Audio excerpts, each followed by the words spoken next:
Right. Batshit crazy cars. I get to check. Explosions. There you get to check. Batshit crazy cars exploding. I get to check. And non-Australian actors doing a cheesy Australian accent. Yeah, I get to check too. Let's review Mad Max Fury Road. So Mad Max Fury Road is directed by George Miller, and he's the guy that directed the first 3 Mad Max films. And this one is not really a reboot, it's more of a revamp and a continuation of the Mad Max story up until this point.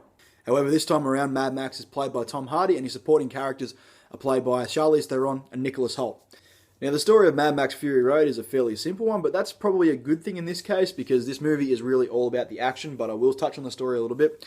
Essentially, Charlize Theron's character, Furiosa, has taken something that the big baddie wants, and he's going to go after and get it back, and he's taken all of his crazy, awesome vehicles and all of his crazy, suicidal little minions to go get them off her. And through this, she comes across Max, and of course, at first, they don't trust each other. They got guns pointed at each other for the first 5 minutes of their meeting, but eventually they team up, deciding that working together is better than working alone. And basically, there you have your movie. And essentially, 15 minutes into this movie, the chase starts, and it really doesn't stop until the end. And that is the brilliant part of this movie, and everyone's talked about it.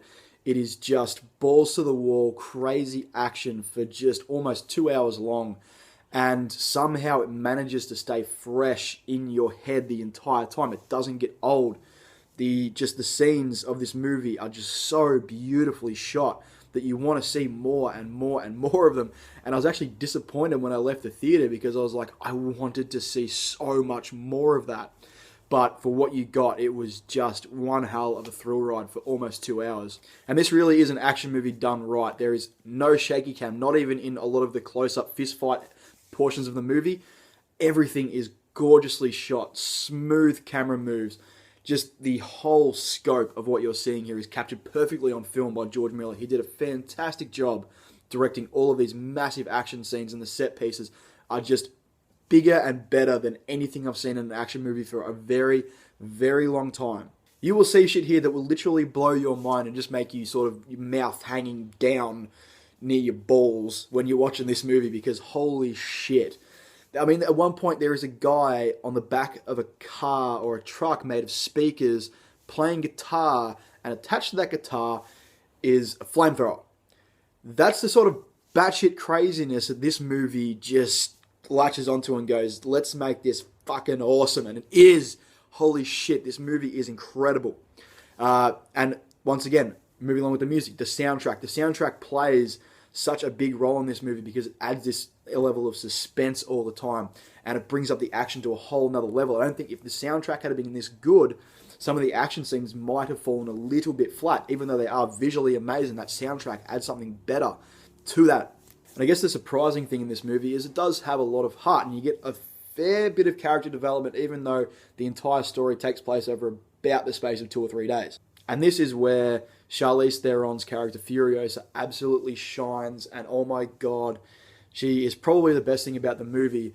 Tom Hardy, for a lot of it, is just typical Max. He's very brooding, very quiet, doesn't say a lot, which is a good thing because his accent is a bit meh.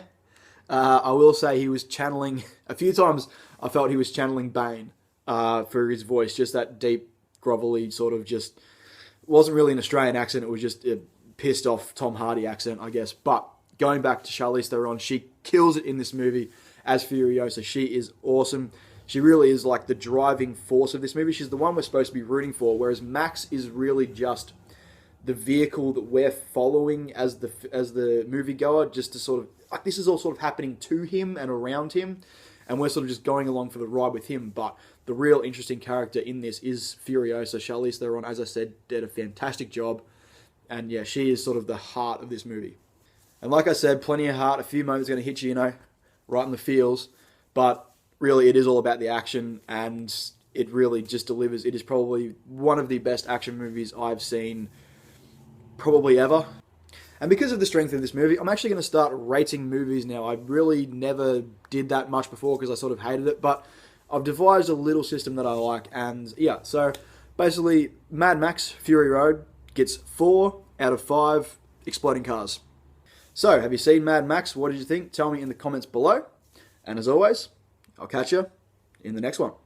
If I'm ever in a battle situation, I definitely want a flamethrower guitar wielding maniac as my battle cry.